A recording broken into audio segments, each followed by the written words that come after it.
예수님께서 태권도를 하셨는데 혹시 몇 단인지 아세요? 모르세요? 예수님은 태권도 3단입니다. 왜냐하면 2단을 이기셨기 때문에. 난 김경숙 집사님이 아는 줄 알았어요. 근데 예수님이 3단에서 5단으로 승단하셨어요. 어떻게 승단하셨는지 아세요? 4단을 이기시고 승단하셨습니다. 그것도 모르셨어요? 김경숙 집사님? 이 태권도 공인 5단이 그걸 모르셨어요? 예수님은 5단으로 끝나지 않고 예수님께서 이길 수 있는 모든 것을 다 이기셨습니다. 그래서 온 인류의 영원한 숙제, 넘을 수 없는 장애물이었던 죽음까지도 이기시고 모든 것을 우리에게 복으로 주시고 승리를 허락해 주신 것입니다. 그래서 우리가 아무리 고달프고 힘겨운 인생을 산다 할지라도 주님과 함께 가는 사람들에게는 승리의 삶이 있는 줄로 믿습니다. 요한복음 16장 33절 말씀에 보면 세상에서는 너희가 환난을 당하나 담대하라 내가 세상을 이기었노라 하시니라 하는 말씀이 있습니다. 오늘도 우리가 주님과 함께 동행함으로 승리하는 복된 인생이 되기를 바랍니다. 그러나 이와 같은 승리의 길을 가고자 하나 우리의 실제적인 삶 속에서는 많은 어려움과 고난이 있습니다. 우리의 삶이 내 마음대로 잘 되지 않는 것이죠. 제가 오늘 조그만 책을 하나 들고 나왔는데 이것은 하나님의 뜻이라고 하는 제목을 가진 제럴드 시처라고 하는 목사님의 책입니다. 이 제럴드 시처 목사님이 결혼해서 아이를 넷을 두고 아내와 함께 행복하게 잘 살고 있었습니다. 어느 날 그 온 식구들과 더불어서 또 자기 어머니, 이 제럴드 시처 목사님의 그 어머니, 그 당시는 목사가 아니었습니다. 이 어머니와 함께 식구들과 더불어서 집회를 다녀오던 중에 음주운전 차량이 이 차를 받아서 어머니와 아내와 딸 하나는 현장에서 죽고 아들 또 딸 남은 세 자녀들이 중상을 입고 이런 그 큰 일을 당하게 됩니다. 자기는 정말 신실하게 믿음으로 살아가려고 애쓰고 노력하고 실제로 그렇게 살아가고 있는데 하나님은 왜 나에게 이와 같은 어려움을 주시는가? 하나님, 제가 뭘 잘못해서 이런 어려움을 당해야 합니까? 하나님, 제가 이런 일을 당할 때 하나님은 뭐 하고 계셨습니까? 저는 믿음으로 살려고 애쓰는데 그 불신자가 술을 먹고 차를 몰고 와서 저를 받을 때 저를 보호해 주셔야 되지 않습니까? 하는 그런 의문과 분노와 갈등들이 마음속에서부터 일어나게 되는 것입니다. 그가 그와 같은 고난을 당한 후에 그 경험한 여러 가지 생각과 또 하나님께서 주신 깨달음들을 이제 정리해서 이와 같은 책으로 기록을 했습니다. 하나님께서 인간에게 고난을 주시는 것은 하나님의 뜻은 아닐 수 있습니다. 그러나 하나님은 인간에게 고난을 허용하십니다. 고난은 고통스럽기 때문에 하나님의 뜻이 아닌 것처럼 보일 수 있지만 결국 하나님의 뜻은 이 고난 가운데서도 성취됩니다. 인간이 고통을 당하는 가장 전형적인 예는 우리가 예수 그리스도의 십자가를 통해서 발견하게 됩니다. 예수님은 아무런 죄가 없으시고 잘못한 것이 없으셨지만은 사람들에게 모함을 받고 결국 극악무도한 사형수가 되어서 처형을 당하게 되는 것입니다. 이와 같은 십자가 고난과 고통이 그것으로 끝난다고 생각을 했는데 하나님께서는 이 예수 그리스도를 그 십자가의 죽음으로부터 다시 일으켜 세움으로써 그에게 생명을 다시 허락하심으로써 온 인류에게 부활의 소망을 허락해 주신 것입니다. 그러므로 우리가 고난을 당할 때 고난을 유익하게 하는 두 가지 보조 기구를 사용할 수가 있습니다. 두 가지 길이 있는데 이 고난을 유익하게 하는 첫 번째 길은 무엇이냐? 그것은 이 인생길의 지도를 보는 것입니다. 성경은 그리스도인들을 위한 지도라고 할 수 있습니다. 거기서 하나님의 신실하심을 찾고 발견하게 되는 것입니다. 성경에 나오는 거의 모든 사람들이 어려움을 당하게 됩니다. 그러나 그들의 인생은 그 어려움, 고난, 고통으로 끝나지 않습니다. 항상 하나님의 신실하신 은혜와 사랑으로 끝이 나게 됩니다. 그러므로 우리는 우리 인생길을 걸어갈 때에도 동일하게 이 하나님께서 우리에게 주신 이 믿음의 지도를 붙들고 가야 하는 것입니다. 거기서 하나님께서 어디서 어떻게 역사하시는가를 발견하고 나를 향하신 하나님의 계획을 분명하게 볼 수 있게 되는 것입니다. 또 하나 두 번째 이 고난을 유익하게 하는 또 다른 길은 무엇이냐면 길을 따라가는 것입니다. 바로 믿음의 길입니다. 히브리서 11장 1절 말씀에 보면 믿음은 바라는 것들의 실상이요 우리가 볼 수 없는 것들의 증거다 하는 말씀이 있습니다. 고난은 하나님에 대한 의문을 제기하게 하지만은 그러나 그 고난 가운데서 믿음의 길을 따라감으로써 우리가 하나님을 바라보게 되고 우리를 인도하시는 하나님을 따라가서 결국 그 고난을 극복하고 승리의 함성을 주님 앞에 드릴 수 있게 되는 것입니다. 오늘 말씀에 보면 엘리야가 나옵니다. 엘리야는 하나님 앞에서 큰 소리칩니다. 하나님, 저 혼자 열심히 아합과 목숨 걸고 싸우는데 하나님은 왜 아합을 처단하시지 않습니까? 하나님, 제가 이렇게 열심히 혼자서 싸우면 적어도 하나님은 이 아합과 이세벨을 처단해서 없애버려 주셔야 되는 거 아닙니까? 이세벨이 저를 죽이겠답니다. 하나님, 제가 하나님의 뜻대로 사역을 하지 않았습니까?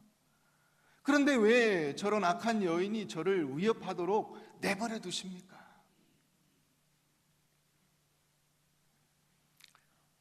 하나님, 세상에 믿는 사람 다 죽고 저만 남았습니다. 그런데 이세벨이 저를 죽인다는데 그대로 내버려 두시면 그냥 끝나는 거 아닙니까? 하나님의 사역이, 하나님의 계획이, 하나님의 그 모든 그 통치의 그 능력이 여기서 끝나지 않습니까?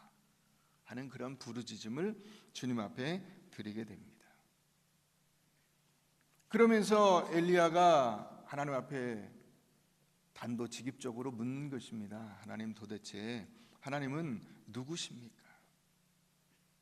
하나님은 뭐 하시는 분입니까? 제가 이 지경이 되도록 하나님 보고만 계시는데 하나님, 도대체 하나님이 하실 수 있는 것은 무엇입니까? 다 주를 버려도 나 혼자 남아서 누구도 흉내낼 수 없는 그 열심으로 주를 위해서 일하고 있는데 하나님, 저 이세벨과 아합을 그냥 놔두시면 도대체 저의 헌신과 그 열심이라는 것이 무슨 의미가 있습니까?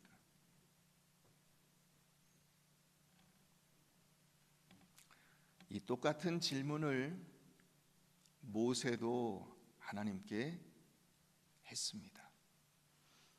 출애굽기 3장 말씀 우리가 잠깐 한번 가서 보겠습니다. 출애굽기 3장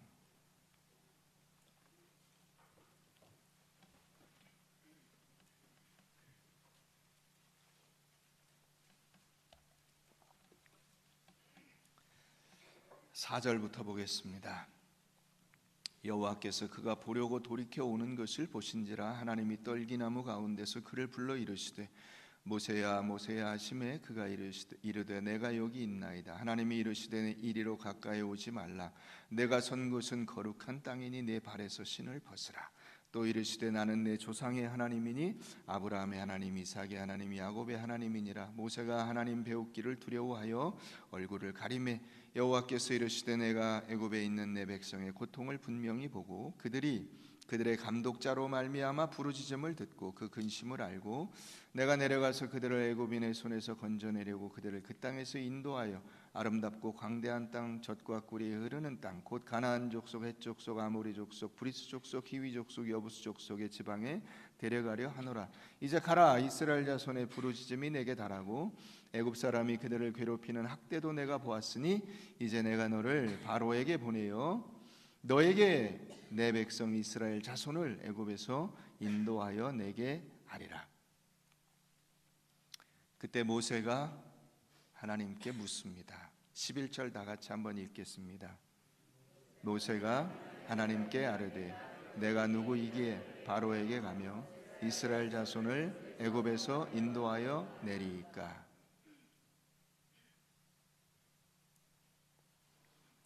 하나님 여태 뭐 하시다가 이제 와서 저보고 이 일을 하라고 하십니까? 하나님 여태 왜 제가 한다고 할 때는 내버려 두시고 40년 동안 썩어서 이제 저는 애굽 말도 다 잊어버리고 애굽에 그나마 있던 모든 인간관계도 다 끊어졌고 제 몸도 이제 늙어 빠져서 더 이상 힘을 발휘할 수가 없습니다. 하나님, 근데 왜 이제 와서 저를 건드리십니까? 이렇게 묻는 것입니다. 그때 하나님이 말씀하시죠. 내가 여태까지 너를 외면하고 너를 등지고 있다가 갑자기 나타난 것이 아니다 하는 것입니다. 모세가 하나님께 하나님 100번 양보해서 제가 간다고 칩시다. 가서 사람들이 야 너 왜 왔냐 그러면 제가 왜 왔다고 합니까? 누가 저를 보내서 왔다고 합니까? 그때 하나님이 말씀하시는 것이죠. 나는 스스로 있는 자니라. 14절 말씀 나옵니다. 하나님이 모세에게 이르시되 나는 스스로 있는 자이니라. 또 이르시되 너는 이스라엘 자손에게 이같이 이르기를 스스로 있는 자가 나를 너희에게 보내셨다라. 나는 늘 하나님이었고 나는 한 번도 하나님이기를 중단하거나 하나님이라고 하는 그 위치와 권세와 통치의 자리를 벗어난 적이 없었다. 나는 그런 하나님이다. 나는 창조자다. 이 하나님의 기원과 능력은 우리 피조물이 도저히 상상하거나 그것을 예측하거나 그것을 규정할 수가 없는 것입니다. 그러니까 너에 관한 모든 일들도 내 통치를 벗어난 적이 없다. 네가 지금 여기서 나를 만난 것도 다 내가 계획한 것이다. 여러분 어떤 상황에서도 하나님은 늘 우리의 하나님이시며 우리의 삶의 주인이심을 믿으시길 바랍니다. 그것이 하나님께서 하나님 되심을 선포하시는 의미예요. 여러분 그러나 우리가 신앙생활을 계속하다 보면 이 엘리야와 모세와 같은 반문에 봉착하게 되는 것입니다. 하나님은 과연 누구시며 나는 과연 누구인가? 엘리야의 이 반항과 원망은 하나님의 뜻을 이해하지 못한 데서 오는 것입니다. 그는 어느 사이에선가 하나님보다 자기가 앞서서 자기 마음대로 가고 있었습니다. 그러면서도 자기는 열심히 특심이고 자기는 어느 누구보다도 최선을 다하고 있으며 하나님께서 자기를 뒷받침해 주지 않는다고 불평이 가득해 있었던 것입니다. 그렇게 된 결과가 무엇입니까? 그는 낙심했고, 그는 절망했고, 그는 도망하게 됐습니다. 여러분, 우리는 늘 내가 열심히 헌신하고 내가 열심히 봉사하고 나만큼 열심히 하며 나만큼 헌신적으로 주의 일을 감당하는 사람이 없다고 착각하며 삽니다. 그러나 정작 그 일을 주관하시는 하나님을 무시하고 내가 나의 사역과 봉사의 주체가 되어 살려고 하는 것입니다. 사람이 하나님의 뜻을 나의 주관적인 생각에 갖다 꿰어 맞추려고 하기 시작하면서부터 우리의 실패는 시작하게 됩니다. 여호와의 생각과 여호와의 길은 우리의 생각과 우리의 길과 완전히 다른 것입니다. 여러분, 다시 본문으로 가 보시기를 바랍니다. 14절 말씀에 하나님께서 13절 후반부에 물으십니다. 엘리야야, 내가 어찌하여 여기 있느냐? 그것은 하나님께서 엘리야의 정체성과 소명과 엘리야의 목적과 그의 인생의 지금 방향을 묻는 것입니다. 내가 지금 무엇하고 있는 것이냐? 엘리야는 이 똑같은 질문에 두 번 똑같은 대답을 하게 됩니다. 14절에 그가 대답하되 내가 만군의 하나님 여호와께 열심히 유별하오니 이는 이스라엘 자손이 주의 언약을 버리고 주의 제단을 헐며 칼로 주의 선지자들을 죽였음이오며 오직 나만 남았거늘 그들이 내 생명을 찾아 빼앗으려 하나이다. 요약하면 그 말입니다. 하나님 저는 뭡니까? 저는 도대체 하나님께 뭡니까? 하는 질문을 하고 있는 것입니다. 하나님이 15절, 16절, 17절에 그에게 대답해 주십니다. 여호와께서 그에게 이르시되 너는 내 길을 돌이켜 광야를 통하여 다메섹에 가서 이르거든 하사엘에게 기름을 부어 아람의 왕이 되게 하고 너는 또 님시의 아들 예후에게 기름을 부어 이스라엘의 왕이 되게 하고 또 아벨무올라 사밧의 아들 엘리사에게 기름을 부어 너를 대신하여 선지자가 되게 하라. 하사엘의 칼을 피하는 자를 예후가 죽일 것이요 예후의 칼을 피하는 자를 엘리사가 죽이리라. 너는 역사의 주역이다.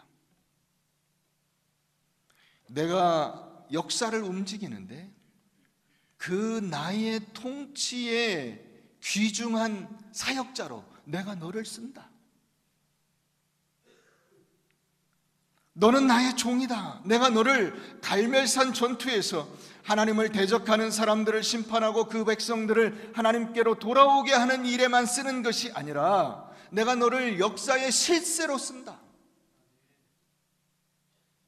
내가 펼쳐갈 이스라엘의 역사, 이 배후에서 이 모든 일들을 주관하시는 하나님의 그 손길 가운데 바로 내가 있다. 아합은 이제 아람 왕과의 전투에서 죽음을 당하게 될 것입니다. 그 아합을 죽이는 그 왕이 누구냐? 하사엘이에요. 아합과 이세벨을 죽이는 왕이 누구냐? 예후예요. 그 모든 일들을 주관하는 사람이 누구냐? 엘리사예요. 그런데 그 사람들을 누가 세웠느냐? 바로 엘리야가 세우는 것입니다. 아합을 때려눕힐 하사엘을 왕으로 세우고 예후를 왕으로 세워라. 그리고 내 뒤를 이어서 사역할 엘리사를 세워라. 아합이 하사엘을 피하면 예후가 때려눕힐 것이고 아합이 예후를 피하면 엘리사가 때려눕힐 것이다. 네가 다 하는 것 같아도 내가 진정한 역사의 주관자다. 내가 너의 하나님이고 너를 내가 사용한다는 사실을 잊지 마라. 이게 하나님의 응답이에요. 엘리사는 생각했어요. 하나님은 강한 바람 가운데 역사하실 것이다. 하나님은 거기 계시지 않았습니다. 바위를 부수는 강력한 힘 가운데 역사하실 것이다. 하나님은 거기 계시지 않았어요. 지진 가운데 그 위대한 능력 가운데 하나님이 역사하실 것이다. 하나님은 거기 계시지 않았어요. 하늘에서 내려오는 불 가운데 하나님이 계실 것이다. 하나님은 거기 계시지 않았어요. 나는 내가 위대하고 유능하길 바라는 것이 아니라 나는 너 자체를 원한다. 너 자체. 내가 원하는 것은 이런 바람이나 바위를 부수는 힘이나 지진이나 불이 아니라 바로 엘리야 너다. 너. 내가 너를 원한다.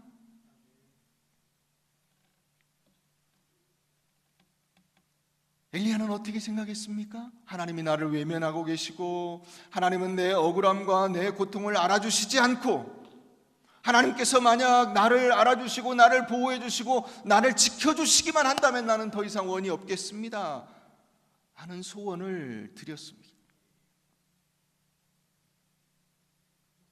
그런데 하나님은 뭐라고 하시느냐? 야, 그런 것이 중요한 게 아니라 내가 너를 지켜보고 너와 함께하며 너의 인생을 통해서 내 뜻을 이어간다는 것이 중요하다.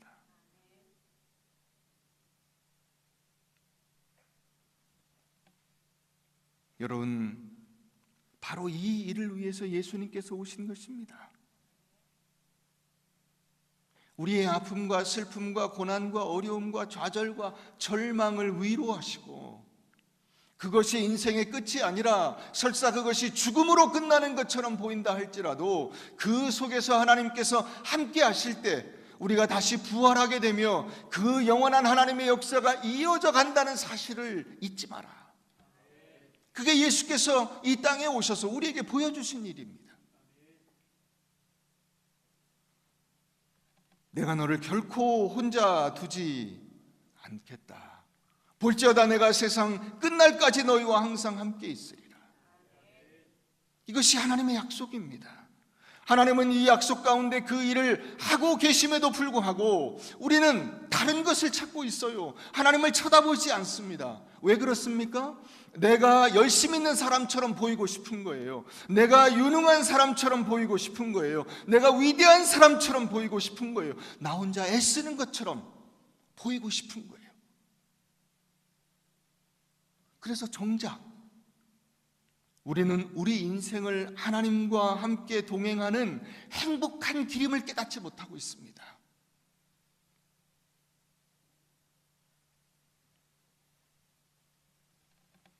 여러분, 인생에 험난한 고난과 아픔이 있을지라도 하나님께서 임마누엘 하나님이신 것을 믿으십니까? 여러분, 하나님은 우리의 즐거움과 우리의 쾌락과 내가 잘 되는 그 속에만 하나님이 계시는 것이 아니에요. 내가 태어나서부터 죽는 그 모든 과정이 하나님이 나와 함께 하시는 과정이에요. 그런데 우리는 이 사실을 외면하고 있어요. 그러니까 인생의 진정한 행복을 느끼질 못해요. 왜요? 우리는 인생의 행복이 항상 어떤 때만 있다고 생각합니까? 건강할 때, 잘 될 때, 돈 잘 벌 때, 사람들이 나를 알아줄 때, 내가 사람들 앞에서 목을 으쓱이고 그 사람들이 박수 쳐줄 때, 그때만 하나님이 계신다고 생각하는 거예요. 엘리야도 그렇게 생각했는지 몰라요. 하늘에서 불이 내려와서 재물을 불태우고 바알 제사장과 아세라 제사장 850명을 한 자리에서 죽여버리고 그리고 나서 비가 내렸어요. 이제 엘리야가 최고야. 그 얘기로 끝난 줄 알았어요. 그런데 그게 끝이 아니에요. 이세벨이 자기를 죽인다는 거예요.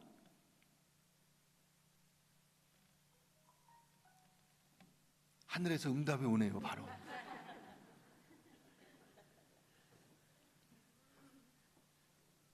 여러분, 우리는 내 인생이 늘 주와 동행하는 인생이라는 사실을 잊으면 안 됩니다. 우린 늘 내 인생이 형통하고 순조롭기만을 바라지만은 하나님께서는 나를 원하고 나라고 하는 그 나의 삶을 원하고 그래서 나를 찾아오셔서 그 하나님의 귀중한 백성으로서 하나님과 영적인 깊은 교제 속에 들어오셔서 나와 함께 하시는 그 삶을 내가 삶으로써 내 인생이 복된 인생이다라는 것을 가르쳐주고 싶어 하시는 것입니다. 여러분, 하나님이 우리에게 요구하시는 것이 무엇입니까? 내 삶을 나에게 바쳐라입니다. 너의 인생을 나에게 바쳐라. 그래서 내가 너의 인생 가운데 들어가서 너의 인생을 통해서 내가 살고 내 뜻이 너를 통하여 세상에 펼쳐질 수 있게 해다오.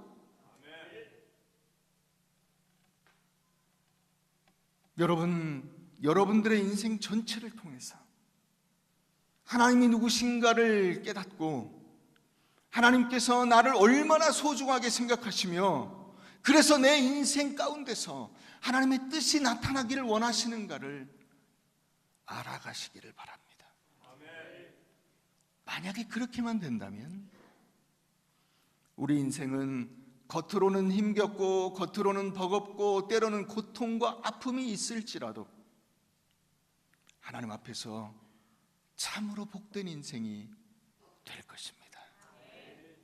그것이 엘리야의 생애요, 그것이 바로 여러분들의 생애입니다.